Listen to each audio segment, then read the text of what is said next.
Ndinogamuchirai hama dzose muna Kristu Jesu Mwari wedu.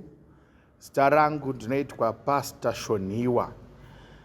Zuva ranhasi ndinoda kuti uende neni kubhuku yaMarko chapter 16 verse 17 and 18. Inoti zviratidzo izvi zvichava navanotenda. Vachabudisa mweya yakaipa nezita rangu, vachitaura nendimi itsva. Vachabata nyoka, kunyange vakanwa chinhu chinouraya, hachingava rwadzi. Vachaisa mavoko pamusoro pavarwere, vakapora. Ndinoda kuti ndiuye kwauri hama yangu nemusoro unoti zvinoitwa nevanotenda. Panapa ndiKristu Jesu ari kutaura kuvadzidzi vake munguva yekuti iye wamuka kuvakafa, wava pedo nokuenda kudenga. Unovataurira chinhu chinokosha pamusoro pekutenda, kuti kana uchitenda zviratidzo izvi zvichava navanotenda. Kumwe kutaura kwavamwe vanyori vana Matthew nana Luka vanotaura vachiti zviratidzo izvi zvichatevera vanotenda. Zvinoreve hama dzangana zvichinzi zvichaitwa kana kuti zvichabatwa nevanotenda. Kuratidza kuti vanotenda muna Mwari, Mwari une zvavanovaitisa. Hatina kuya kuna Mwari unoomera nekuita kwake. Hatina kuya kuna Mwari unoomera nesimba rake. Hatina kuya kuna Mwari unoomera namabasa ake. Donzvo huru raMwari nderekuti auya Jesu Kristu panyika, udzorere munhu pamufananidzo wokutanga kana kutodarika sezvaanga ari pamavambo anana Adamu nana Eva. Jesu wauya unotsanangurira vadzidzi vake, uchivakurudzira kuti kana matenda hama dzangu, pane zvamuchaitiswa, kune zvichakuteverai, kune zvamuchabata. Izvi ndo zvaataura pano. Unotaura pamusoro pekuti vachabudisa mweya yakaipa nezita rangu. Ibasa revanotenda kurwa nemasimba erima.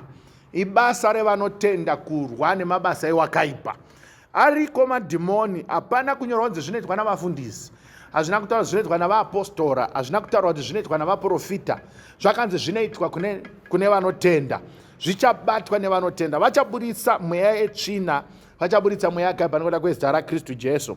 Vachataura nendimi itsva. Vana baba nana mai, handinyare kukutaurirai kuti muhomwe yaMwari kana kuti mukuita kwaMwari mune zvinhu zvakanaka zvakawanda. Zvikuru sei kune vanotenda, vachataura nendimi itsva.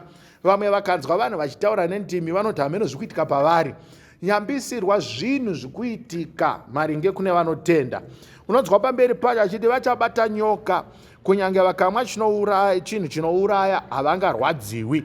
Zvazviri kureva ndezvekuti tine simba, tine kuitiswa kwatinoitwa naJehovha Mwari wedu kunotiisa pamusoro pamasituations.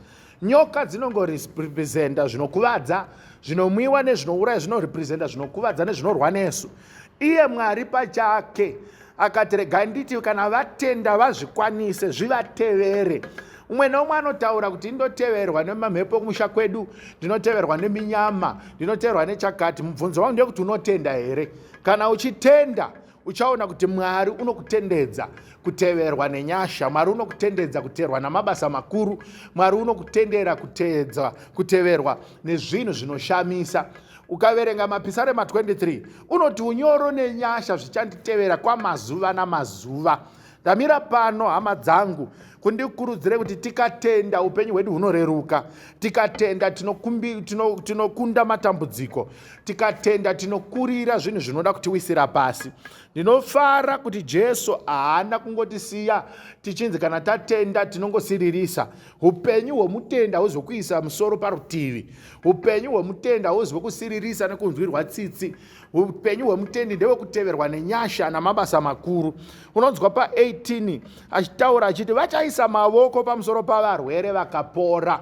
Ndoda kutaura kuti hazvisi basa ravadhikoni chete, harisi basa ravavhangeri. Kwauri ikoko kana uchitenda unoteverwa nesimba rekuporesa varwere. Sei tiri kutaura izvi izvi? Mazuvano zvaakuita kunge zvisiko, nekuti hatina vanotenda vari pakati pedu. Vazhinji vanojoina masvondo, vazhinji vanojoina nzvimbo dzekunamatira, but kana vajoina vanowadzana neshamwari vobva vasina kutenda. Kutenda kunokuraramisa pakati pavazhinji. Kutenda kunokuraramisa uri wega. Unoona mabasa makuru aMwari aripo.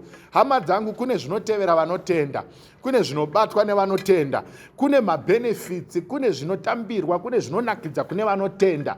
Ndinorangarira kuti tichitanga kunamata taingofunga kuti techingoudza Mwari nhamo dzedu, asi Mwari wakatidzidzisa kuti kana matenda uchava nesimba muenvironment yauri, munharaunda yaunogara, uchava nesimba kuhama neshamwari, uchava chikomborero kune vanhu vaunowadzana navo.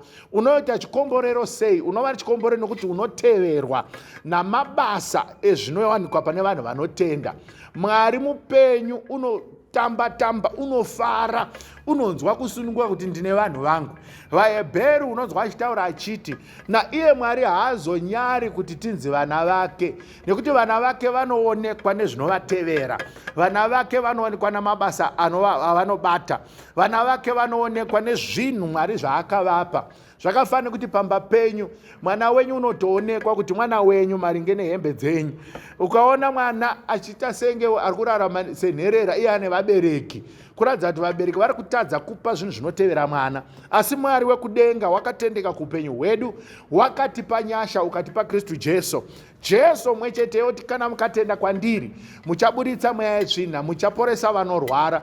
Chero mukaisigwa zvinokuvadza, chero mukaisigwa zvinouraya, hamungakuvari, hamungakuvadzwi, nekuti zvinhu zvinotevera vanotenda. Ndinokuinvite hama yangu kuti tenda muna Jesu Kristu nhasi.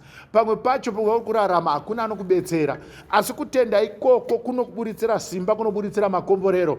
Averengwa pano pana Marko chapter 16 kuti zvinhu izvi zvichabatwa nevanotenda, zvinhu izvi zvichatevera nevanotenda. Rega tinamate, ubatane neni, tikudze Mwari titi makaita henyu, makatipa Kristu Jesu.